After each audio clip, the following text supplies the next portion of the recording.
வாங்கம்மா வாங்க, வாங்கம்மா வாங்க. கறி தோசைமா, கறி தோசை, மதுரை மட்டன் கறி தோசை. சூடான தோசை, சுவையான தோசை, மதுரை மட்டன் கறி தோசை. வாங்கம்மா வாங்க, வாங்கம்மா வாங்க. கறி தோசைமா, கறி தோசை, மதுரை மட்டன் கறி தோசை. இதுவரையில் நீங்கள் சுவைத்திடாத புதிய சுவையில் மதுரை மட்டன் கறி தோசை. ஐ, ஓனர் வந்துட்டாவே எனக்கு வியாபாரம் நல்லபடியா நடந்துரும். வீட்டு வாடகை கொடுக்கறதுக்கு பணம் சேர்ந்துரும். ஓனர் வாங்க, ஓனர் வாங்க. ஓனர் இட்லி, தோசை, பொங்கல், பூரி, சப்பாத்தி, பரோட்டா, கொத்து பரோட்டா, வடை, முட்டை, தோசை, ஆப்பம், இடியாப்பம், ஊத்தாப்பம். இல்ல ஓனர், இது எதுவுமே போடல. மட்டன் கறி தோசை மட்டும் தான் போட்டிருக்கேன் ஓனர். ஓனர் அது வந்து அதெல்லாம் போடல, வித்தியாசமா ஒண்ணு போட்டிருக்கேன்னு சொன்னேன் ஓனர். என்ன இருக்கோ அதை மட்டும் சொல்லி பழகு. சரிங்க ஓனர். இலை இருக்கு, தட்டு இருக்கு, 2 தோசைகள் இருக்கு, தோசை மாவு இருக்கு, அடுப்பு இருக்கு, போர்டு இருக்கு, ஒரு தள்ளுவண்டி கடை இருக்கு, நானே இருக்கேன் ஓனர். அப்படின்னா இங்க சாப்பிடக்கு ஒண்ணு இல்ல அப்படிதானே? அப்ப நான் போறேன். ஓனர் அதான் கறி தோசை இருக்குல்ல, உங்க கண்ணு முன்னால தானே இருக்கு. போர்டு கூட வச்சிருக்கேன் பாருங்க ஓனர், கறி தோசை இருக்கு. நீ தோசைனா கல்லுல ஒண்ணு இருக்கணும், தட்டுல ஒண்ணு இருக்கணும். அதுவும் கருகாம சுட சுட நல்ல தோசையா இருக்கணும். அது என்ன கருக வச்ச தோசை? ஓனர் கருகின தோசை இல்ல ஓனர், மட்டன் கறி தோசை. என்னது மட்டன் கறி தோசையா? ஆமா ஓனர், தோசைக்கு மேல பாருங்க மட்டன் கறி வச்சு வச்சிருக்கேன். சாப்பிட்டு பாருங்க, தோசை மாதிரி இருக்காது, அல்வா துண்டு மாதிரி இருக்கும். ஏன் இனிக்குமா? ஓனர் கறியெல்லாம் நல்லா அவிஞ்சு போய் பஞ்சு போல ருசியா இருக்குன்னு சொன்னேன் ஓனர். அத வாயில போட்டோடனே கரைஞ்சு போயிரும், கேட்டா அல்வா மாதிரி இருக்கும்னு சொன்னேன். நல்லா சொன்னா சொல்லி சொல்லியே வித்து விடுவா. ஆமா இது என்ன வித்தியாசமா இருக்கு? இது தோசைமா ஊத்தி செஞ்சதா இல்ல கறியவே ஊத்தி செஞ்சிருக்கியா? ஓனர் தோசைமா ஒரு கரண்டி அள்ளி கல்லுல ஊத்திக்கிடணும், அது மேல அப்படியே ஒரு முட்டையை உடைச்சு ஊத்திக்கிடணும். அந்த முட்டைக்கு தேவையான சால்ட் அண்ட் பெப்பர் போட்டு விரிச்சு விட்டுடணும். அதுக்கு வர பார்த்தீங்கன்னா அதுக்கு மேல மட்டன் கறி, நல்ல எலும்பு இல்லாத பஞ்சு போல கறி, அதை நல்லா கொத்தி போட்டு கொத்து கறி வச்சு வச்சிருக்கேன். அதை அப்படியே 2 கரண்டி அள்ளி மேல வச்சு அப்படியே விரிச்சு விட்டு மேல பரப்பராணி கொத்தமல்லி தூவி இப்படி ஒரு பரட்டு அப்படி ஒரு பரட்டு அந்த ஆளுக்கு தட்டுல போட்டு மேல ஒரு கரண்டி மட்டன் குழம்பு அள்ளி ஊத்தி வித்து மட்டன் நல்லி எலும்போட மணக்க மணக்க தட்டுல வச்சு தருவேன் ஓனர். அதை சாப்பிட்டு எழுதி வச்சிருங்களா, சொர்க்கத்தை இங்கே பார்க்கலாம். ஏன் மண்டை போட்டுருவாங்களா? ஓனர் மண்டையும் போட மாட்டா, கொண்டையும் போட மாட்டா ஓனர். அதாவது சொர்க்கங்கிறது என்ன ரொம்ப சந்தோஷமான விஷயம்னு சொல்லியாவ. இதை நீங்க சாப்பிட்டீங்கனாலும் அந்த மாதிரி ஒரு சந்தோஷமான விஷயம் கிடைக்கும் ஓனர். நீ சொல்லிய பார்த்தா எதுவும் சரியா தெரியலையே. எலி மருந்து எதுவும் கலந்து வச்சிருக்கியோ? தோசை தின்னோன்னு சொர்க்கத்தை காமிப்பீங்க பேதி இருப்பா. எனக்கு தோசை வேண்டாம், ஒன்னும் வேண்டாம், பயமா இருக்கு. ஓனர் பயப்படாதங்க ஓனர், இதுக்கு முன்னால என் கடையில் நீங்க சாப்பிட்டதே இல்லையா? நல்லா இருக்குங்க, ஒரு விஷயத்துக்காக தான் அந்த மாதிரி ஒரு வார்த்தையெல்லாம் பயன்படுத்தினேன். மற்றபடிக்கு எந்த உள்நோக்கமும் இல்லை ஓனர். நீங்க இதை வாங்கி சாப்பிடுங்க, ரொம்ப நல்லா இருப்பிய. நம்மளோட மட்டன் கறி தோசை வாசனைக்கு 4 தோசை சாப்பிடலாம் ஓனர். சாப்பிட்டு பாருங்க, பேரு உங்க வாங்கினாலே சொல்லுவீங்க. என்ன சொல்லுவேன்? நல்லா இருந்துன்னு சொல்லி ஓனர். தட்டில் எடுத்து வைக்கட்டுமா ஓனர்? ஒன்னு எவ்வளவு? ஒரு தோசை 100 ரூபா தான் ஓனர். ஏ அம்மா, ஒரு தோசை 100 ரூபாயா? எங்க அம்மா எனக்கு 10 தோசை கூட சுட்டு போடுவா. நம்ம ஆட்டுக்கு உட்கார்ந்த இடத்துல இருந்து கறி குழம்பு ஊத்தி ஊத்தி சாப்பிட்டுக்கிட்டு இருப்பேன். நீ என்னடா ஒத்த தோசைக்கு 100 ரூபாய் தாங்க. 50 ரூபாய்க்கு 1 கிலோ அரிசி, 25 ரூபாய்க்கு உளுந்து, 5 ரூபாய்க்கு வெந்தயம் வாங்கி போட்டு ஊற வச்சு அரைச்சாச்சுன்னு வச்சுக்க. குடும்பத்தோட உட்கார்ந்து சந்தோஷமா ஆளுக்கு 10 தோசையை சுட்டு சாப்பிடுவோம். 80 ரூபா தான் ஒரு குடும்பத்துக்கே டிபன் ஓவர். அதுவா ஒரு தோசை தாரே 100 ரூபா தானே யாரும் கேட்க போறது கிடையாது. எங்க அம்மா சந்தோஷமா சுட்டு சுட்டு போடுவா, நாங்க எல்லாரும் உட்கார்ந்து சாப்பிட்டுக்கிட்டே இருப்போம். நீ என்னடா ஒத்த தோசை தந்துட்டு 100 ரூபாய் தான் 100 ரூபாய் தாங்க. இதுல என்ன வியாபாரம், பயண வியாபாரம்? ஓனர் உங்க வீட்டுல அரைக்க மாவுக்கு இதுக்கு நிறைய வித்தியாசம் இருக்கு ஓனர். ஆமா இருக்கும், நல்லா இருக்கும். நீ மட்டும் என்ன மாவுல பீச்சிங் பவுடர் போடியாக்கா? ஓனர் என்ன சொல்லிட்டிய ஓனர்? மாவுல பீச்சிங் பவுடரா? யாருக்கு தெரியும், பீச்சிங் பவுடர் பினாயில எல்லாத்தையும் கலந்து ஊத்துவியா இருக்கும். அதனால தான் பெசலுங்க. ஓனர் என் கடையில எத்தனை தடவை நீங்க சாப்பிட்டுருக்கீங்க? என்னைக்காவது அந்த மாதிரிலாம் கலப்படம் பண்ணிருக்கேனா? இல்ல என் கடையில சாப்பிட்டவங்களுக்கு யாருக்காவது பிரச்சனை தான் வந்திருக்கா சொல்லுங்களா? என் கடை உணவுனாலே தரமானதுன்னு எல்லாருக்கும் தெரியும் ஓனர். அதனாலதான் நான் இந்த வியாபாரத்தில் நினைச்சு நிற்க, என் கடை இந்த வியாபாரத்தில் நினைச்சு நிக்குது ஓனர். சின்ன பிள்ளைகிட்ட கேட்டா கூட சொல்லும், குழந்தை கடையில உள்ள வியாபாரமா ரொம்ப நல்லா இருக்கும், சாப்பிட்டா உடம்புக்கு ஆரோக்கியமா இருக்கும்னு எல்லாரும் சொல்லுவா ஓனர். நீங்க என்னடா டக்குன்னு இப்படி பேசிவிட்டீல? அதுக்கு ஒரு தோசை 100 ரூபாய் வச்சுப்பியோ? நாங்க ஒரு பாக்கெட் மாவு வாங்கிட்டு போனா குடும்பமே சாப்பிடுவோம். ஓனர் 100 ரூபாய்க்கு நீங்க தோசை மாவு வாங்கிட்டு போய் சாப்பிட்டுலாம். ஆனா மட்டன் கறி எப்படி கிடைக்கும்? கடையில போய் கேட்டா கிடைக்க போகுது. கிடைக்கும் ஓனர். ஆனா மட்டன் என்ன இலவசமாக தரவே 1 கிலோ 1000 ரூபா கொடுத்தா தான் கிடைக்கும். வெறும் கறியை வாங்கிட்டு வந்து அப்படியே தோசை மேல வைக்க முடியுமா? அதை நல்லா பொடியா உட்காந்து நறுக்கி அழகா சமைச்சு எடுத்தாதான் கறி குழம்பு வரும். நீங்க கறி வாங்கின செலவு, கறியை சமைச்ச செலவு, மாவு ஊற வச்சது, அரைச்சது எல்லாத்தையும் கணக்கு பார்த்தீங்கன்னா 2000 ரூபா தாண்ட ஓனர். அதனால தான் நான் உங்களுக்கு 100 ரூபாய்க்கு ஒரு தோசை தாரேன். கணக்கு பார்த்தீங்கன்னா இதுவே பரவாயில்லன்னு தோணும். ஒரு தோசைக்கு ஒரு முட்டை வேற ஊத்திருக்கேன் ஓனர். ஒரு முட்டை விலையே என்ன ஆகுது யோசிச்சு பாருங்க, 7 ரூபா. எல்லாத்தையும் கணக்கு பார்க்காம நான் யாருமே பண்ண மாட்டேன் ஓனர். மற்ற இடத்துல போய் கேட்டு பாருங்க, ஒரு கறி தோசை 150 ரூபாய் 200 ரூபாய்க்கு விற்காவ. நான் மட்டும் தான் 100 ரூபாய்க்கு வித்துட்டு இருக்கேன் ஓனர். இதெல்லாம் யாருக்காக? நம்ம ஊர் மக்களுக்காக.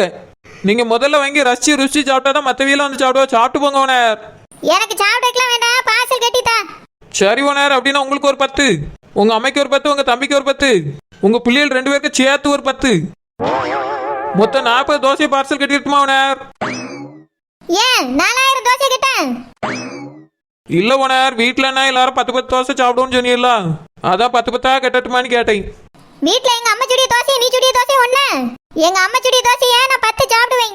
ஆனா நீ சுடியது சாப்பிட முடியாது, ஒண்ணு தான் சாப்பிட முடியும். இதுவும் அதுவும் ஒண்ணு கிடையாது. என்னதான் ஊர்க்குறி உயர உயர பறந்தாலும் அது பறந்தாவாது. அது பறந்தாவதோ எலி மறந்தாவதோ அதெல்லாம் நம்மளுக்கு எதுக்கு ஓனர்? உங்களுக்கு எத்தனை தோசை கட்டணும் மட்டும் சொல்லுங்க, நான் கட்டி தரேன். 4 தோசை கட்டு போதும். அதுக்கே 400 ரூபா வந்துடும். 4 தோசைக்கும் 1/2 கிலோ கறியை அள்ளி வை. ஓனர் 4 தோசைக்கு 1/2 கிலோ கறியா? ஆமா, 400 ரூபா வாங்கியெல்லாம் 1/2 கிலோ கறி வை. ஓனர் ஒரு தோசைக்கு ஒரு கரண்டி வைப்பேன் ஓனர். சரி வச்சு கட்டி தான் நேரம் ஆகுது. ஓனர் போங்க ஓனர், இருந்தாலும் நீங்க ரொம்ப மோசம். 10 சாப்பிடுவேன்னு சொன்னீங்க, இப்ப 4 கட்டுங்கிறீங்க. இது உங்களுக்கே அநியாயமா இல்லையா? உங்களை நம்பி கடை போட்டிருக்கேன் ஓனர், நீங்களே இப்படி கைவிடலாமா? சோ கடவுளை, தோசை தருவியா தர மாட்டியா? தாரேன் ஓனர், 5 கட்டிடுறீ. கெட்டி கொண்டாடு. 40 தோசை கட்டி 4000 ரூபாய் வாங்கிடலான்னு பார்த்துருப்பா. என்ன விவரம்? 5 கட்டி அதுக்கு மேல கட்டி விடாத. அதுக்கு மேல 1 ரூபா தர மாட்டேன். சரிங்க ஓனர், கட்டி தரேன். முதலால நீங்க வந்துட்டீங்களாக்கா? எப்பவுமே குழந்தைகளை காடை போட்ட உடனே ஓடி வந்துடுறீங்க. வீட்ல சமைப்பியெல்லாம் மாட்டியெல்லாம் வானரி. கேட்ட வீட்ல சமைக்கேன்னு தான் சொல்லியாவ. உங்களுக்கு அவிய சமைக்கிறது பிடிக்காதோ? பிடிக்காதுன்னா எதுக்கு வேஸ்ட் பண்றீங்க? எங்க வீட்லயே கொண்டு வந்து கொடுக்கலாம்ல. எனக்கு சம்மந்தி சமையல் எல்லாமே பிடிக்கும். ஊருக்கு போயிட்டு வந்ததுல இருந்து அந்த பக்கமே வர முடியல. இன்னைக்கு ராத்திரி சாப்பாட்டுக்கு வந்துறியேன்னு சொல்லுங்க. ஆமா சொல்லுவாவே, நல்லா சொல்லுவாவே. எங்க அம்மா எதுக்கு உனக்கு சமைச்சு போடணும் மீன் கறி? இல்ல மைனரி, சம்மந்தி தான் எப்பவுமே சாப்பிட்டுட்டு போங்க சம்மந்தின்னு சொல்லுவாவே. அவிய மனசு வருத்தப்படக்கூடாதுன்னா உங்க வீட்ல அடிக்கடி வந்து சாப்பிடியே மைனரி. நாங்க என்ன இங்க வீட்ல கறி வைக்காம இருக்கோமா இல்ல சமைக்காம தான் இருக்கோமா? எல்லாம் இருக்கு. இருந்தாலும் இது ஒரு பாசத்துல வரதுதான். பாசத்துல வருது, வேசத்துல வருது எல்லாம் எனக்கு தெரியும். நீ எதுக்காக எங்க வீட்டுக்கு வரேன்னு எனக்கு தெரியும் மீன்காரி. இன்னைக்கு ராத்திரி சாப்பாட்டு வந்து பாரு, அப்ப வச்சுக்கிட்டேன். வானரி நீங்க வெளியே வாங்கி சாப்பிடுறீங்க. வீட்டுல உள்ளது வேஸ்ட் ஆயிடல, அதுக்கு தான் சொன்னேன் வானரி, ரொம்ப கோவப்படாதீங்க. ஓனர் உங்களுக்கு பார்சல் கட்டியாச்சு ஓனர், இருந்தாங்க. வழக்கம் போல ரூபாய் வீட்டில் வந்து வாங்கிட்டேன் ஓனர். பார்சலை வாங்கிட்டு போய் சாப்பிட்டுட்டு எப்படி இருந்துன்னு ரிவ்யூ சொல்லுங்க ஓனர். ரிவ்யூவா? அப்படின்னா என்னது? வானரி உங்களுக்கு இந்த விஷயமே தெரியாதா? என்ன விஷயம் மீன்காரி? இப்போ நம்ம குழந்தை பிள்ளை கடையில வந்து சாப்பிடியமா, சாப்பாடு எப்படி இருந்துச்சுன்னு போன்ல வீடியோ எடுத்து போடணும் வானரி, அதுதான் ரிவ்யூ. சே, இது ரொம்ப அவசியம். ஆமா வானரி, யூடியூப்ல அப்படிதான் போடியாவே. எத்தனை பேர் ஹோட்டலா போய் சாப்பிடியாவே தெரியுமா? நம்மளுக்கே ஆசையா இருக்கும். அடுத்த தடவை நம்மளும் போகும்போது நம்மளுக்கு சாப்பிடணும்னு தோணும். இந்த குழந்தை பிள்ளை இவ்வளவு நாளா நம்ம ஊருக்குள்ள ஹோட்டல் வச்சிருக்கா. ஒருத்தர் இவ கடையில சாப்பிட்டு பார்த்துட்டு வீடியோ போடையில போட்டிருந்த குழந்தை பிள்ளைய ஃபேமஸ் ஆயிருப்பா. நீங்க இந்த ஊருக்கு ஒரு ஓனரு. நான் ஒண்ணு இந்த ஊருக்கே ஓனர்ல, என் 10 வீட்டுக்கு தான் ஓனர். சரி ஓனரு, நீங்க ஒரு பெரிய ஓனர்ல இந்த ஊருக்குள்ள. நீங்களாவது ஒரு வீடியோ எடுத்து நல்லா இருந்துச்சுன்னு போடலாம்ல. தினமும் வந்து குழந்தை பிள்ளை செஞ்சு வைக்கிறத நல்ல மூக்கு முட்டை திங்கிறீல்ல. ஒரு ரிவ்யூ போட்டா என்ன வானரி? பியாதி இருப்பா மீன்காரி. நான் என்னமோ வாசல்ல வாங்கிட்டு போய் திங்க மாதிரி சொல்லிட்டு இருக்கா. ரூபா கொடுத்துட்டா வாங்கிட்டு போய் சாப்பிடியே. ஏன் மீன்காரி, நீனும் தானே வாங்கிட்டு போய் சாப்பிடியே, நீ போட வேண்டியதானே? உனக்கு தான் போன்ல எல்லாமே தெரியுமே, டெண்டிங்ல இருக்கேன் பியே. நீனே போடு, எங்களால முடியாது. வந்துட்டா ரிவ்யூ போடு, அது போடு, இது போடு நீட்டு. அதுக்கு என்ன இன்னைக்கே போட்டுருவோம் வானரி, மறக்காம பாத்துருங்க. சோ கடவுளே, வாண்டல மனசு போய் பேச முடியாது. ஏ குழந்தை, நான் வீட்டுக்கு போறேன். சரிங்க ஓனர்.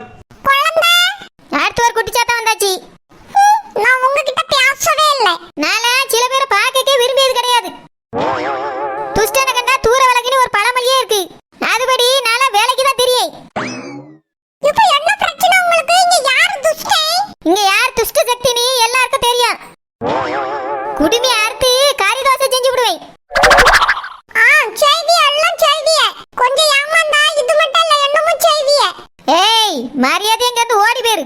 நான் எதுக்கு போறேன்? நான் இப்பதான் வந்திருக்கேன். கறி தோசை வாங்க போறேன். நான் கறி தோசை வாங்கிட்டு தான் போவேன். நீங்க வாங்கிட்டு எல்லாம் வீட்டுக்கு போங்கலாம். அப்படியே நீ வாங்கிட்டாலும் ஒரு தோசை 100 ரூபாய் கொடுத்து நீ வாங்கிடுவ. இந்த குழந்தையும் ஆடி அழுத்து தான் போயிருவா.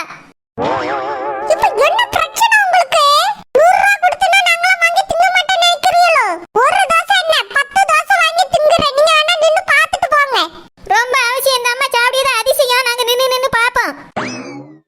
உன்னையெல்லாம் 10 நிமிஷத்துக்கு மேல பார்த்தா கண்ணு பறி போயிடும். எதுக்கு? சாமிமா அது ஒண்ணு இல்ல. நீ ஓலி அடிக்கிற மாதிரி அழகா இருக்கல, அதனால தான் சொல்லியாவே. ஆமா சொல்லியாவே. நல்லா ஏத்தி விடு மீன்காரி. ஏற்கனவே அவ தான் உள்ளூர் அழகின்னு சொல்லிட்டு திரியா. நீ அவளை உலக அழகின்னு புகழ்ந்துட்டு திரி. அதுக்கு ஒரு அவ காலை கீழே உணாம பறந்துட்டு திரியட்டும். இப்போ என்ன பிரச்சனை உங்களுக்கு? நாங்க கறி தோசை வாங்க வந்திருக்கோம். தள்ளி போங்க.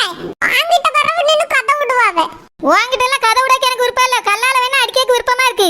ஒரு நாள் இல்லாட்டி ஒரு நாள் நடக்கதான் போது பாத்துக்கிட்டே இரு. சிஸ்டர் இந்த ஓனர் ரவிக்கு அப்படி என்னதான் ப்ராப்ளம்? என்னை பார்த்தாலே எதுக்கு இப்படி பேசுறாவ? சாமிமா நீ அழகு சேல மாதிரி இருக்காமா. ஓனரே உன் பக்கத்துல பாக்கும்போது அழகுல கொஞ்சம் கம்மிதான். சிஸ்டர் ஒரு சின்ன தருத்தம். என் முன்னாடில ஓனர் ரவியல் அழகே கிடையாது. என் கலருக்கு காலுக்கு வருவாங்களா இல்ல பாலுக்கு தான் வருவாங்களா? ஏ சௌமி வால்லாம் வச்சிருக்கியோ?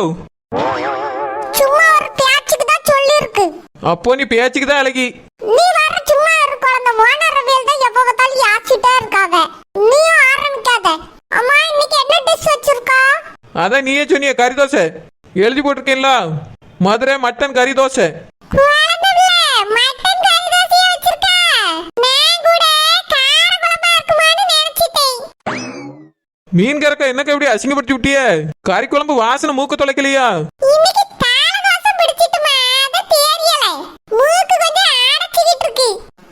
இந்த பிசாட்டி வர்ற சாப்பிடுற இடத்துல வந்து நின்னுட்டு மூக்கு அடைச்சிட்டு இருக்கு, பொட்டச்சிட்டு இருக்குங்க அவ. இதெல்லாம் கேட்டுட்டு சாப்பிட முடியுமா? குழந்தை பிள்ளை ஒரு கறி தோசை எவ்வளவு? மீன் கறக்க ஒரு கறி தோசை 100 ரூபா தான். சின்னது ஒரு கறி தோசை 100 ரூபாயா?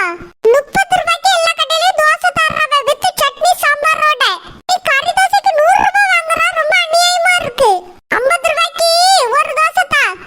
சௌமி தோசையில இருக்குது சிக்கன் கிடையாது, மட்டன். மட்டன் 1 கிலோ இப்ப என்ன விலை விக்குது தெரியுங்களா? நல்ல சாப்பாடா கொடுக்கணும்டா மட்டன் வாங்கி போட்டிருக்கேன்.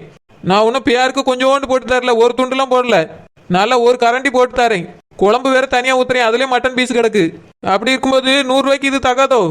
உனக்கு இஷ்டம் இருந்தா வாங்கி சாப்பிட்டு சௌமி. இல்லனா எங்க 30 ரூபாய்க்கு விற்காவல அங்க போய் வாங்கி சாப்பிடு. அங்க என்ன கறி தோசையா விக்காவ? சாதா தோசை விக்காவ? நெய் ரோஸ்ட் போடியாவ? ஊத்தாப்பா விக்கறாவ? முட்டை தோசை வேணா கிடைக்கும். இங்க தான கறி தோசை வச்சிருக்கா, அதனால தான் இங்க வந்து காட்டிட்டு இருக்கோம். ரேட் ரொம்ப ஜாஸ்தியா இருக்கு. ஒரு 30 ரூபாயாவது குறைச்சிக்க. இல்ல சௌமி 1 ரூபாய் கூட குறைக்க மாட்டேன். 100 ரூபாய் தான் ஒரே விலை. எல்லாருக்கும் அதே விலை தான். வேணா வாங்கி சாப்பிடு, இல்லைன்னா அந்த கடைக்கு போ. ரொம்ப தான் ஆனவமா இருக்கு. உன் கடைக்கு எல்லாரும் வர்றவங்கிறதுனால தானே பாப்போன்னு விரட்டியா? நான் எங்க போன்னு சொல்லி வரட்டனே? நீ தானே அங்க கிடைக்குது அது கிடைக்குது இது கிடைக்குதுன்னா அதான் விருப்பம் தான் வாங்கி, இல்லைன்னா போவான்னு சொன்னேன். என்னை பொறுத்த வரைக்கும் என் கடைக்கு வர கஸ்டமர்லாம் வாங்கி சாப்பிடணும் தான் என்னோட ஆசை. சாப்பிடணும், மனசார பாராட்டணும், ஆரோக்கியமா வாழணும். அந்த நோக்கத்தோட தான் நான் வியாபாரமே பண்ணிட்டு இருக்கேன். என் கடைக்கு வந்து சாப்பிடவே எல்லாருக்குமே இந்த விஷயம் தெரியும். மீன் கறக்க நான் சொன்னது உண்மைதானே? உண்மைதான் குழந்தை பிள்ளை. சாமி பிள்ளை கொஞ்சம் வேலை ஜாஸ்தியா இருக்கேன்னு சொல்லிட்டு இருக்கா, அவ்வளவுதான். வேற ஒண்ணும் இல்லை. ஏன்னா அவ கஷ்டப்பட்டுட்டு கிடக்கா பத்தியா, அதனாலதான். எனக்கு ஒரே ஒரு கறி தோசை தா குழந்தை பிள்ளை. சாப்பிட்டுட்டு வீடியோ எடுத்து யூடியூப்ல போட்டுறீ. உன் கடை உலகமாக ஃபேமஸ் ஆயிரும். எப்படி? என்னது பிசாண்டி சொல்றியா? யூடியூப்ல போட போறியலா? ஆமா சாமிமா, குழந்தை பிள்ளை கடையை ஃபேமஸ் ஆக்கலான்னு பாக்கேன். அதான் வீடியோ எடுத்து போட போறேன். அப்படியா? அப்படின்னா நானும் இன்ஸ்டாகிராம்ல போடுறேன். குழந்தை எனக்கும் ஒரு கறி தோசை தா. நான் இன்ஸ்டாகிராம்ல போட்டு உன்னோட கடையை ஃபேமஸ் ஆக்குறேன். நான் சாப்பிட்டிய தோசைக்கு மட்டும் ரூபாய் கேட்காத. அப்படியே எங்க அம்மைக்கு ஒரு தோசை பார்சல் பண்ணி தந்துரு. இங்க பாச்சோமி இலவசமெல்லாம் யாருக்கும் தர முடியாது. வேணா நீ வீடியோ எடுத்து போட்டுக்க. ஆனா நான் இலவசமெல்லாம் யாருக்கும் தர மாட்டேன். எதுக்கு அப்படி பேசுற? நான் நீ ஃபேமஸ் ஆக்க போறேன், உன் கடையை ஃபேமஸ் ஆக்க போறேன்.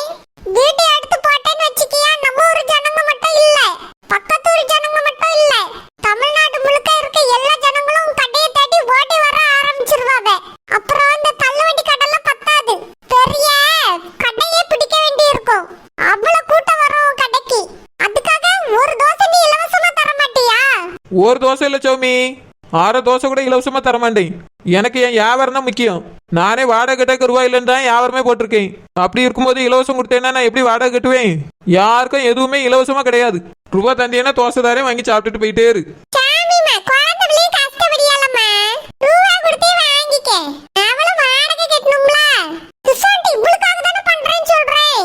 அத கூட புரிஞ்சுக்கிட்டாம இலவசமா தர மாட்டேன்னா இன்னொருத்தம். சரிம்மா நம்ம ஊர்ல கடை வச்சிருக்கா, ஒரு வீடியோ எடுத்து போட்டுருவோம். சாரி. ஏ குழந்தை 2 கறி தோசை பார்சல் பண்ணு. சரி சௌமின்னு கட்டி தாரேன். இவ பார்சல் கட்டுறதுல இருந்தே இப்ப வீடியோ எடுக்க ஆரம்பிச்சிடணும். வீட்டுக்கு போய் இந்த கறி தோசைக்கு பேட் ரிவ்யூ கொடுத்துற வேண்டியதுதான்.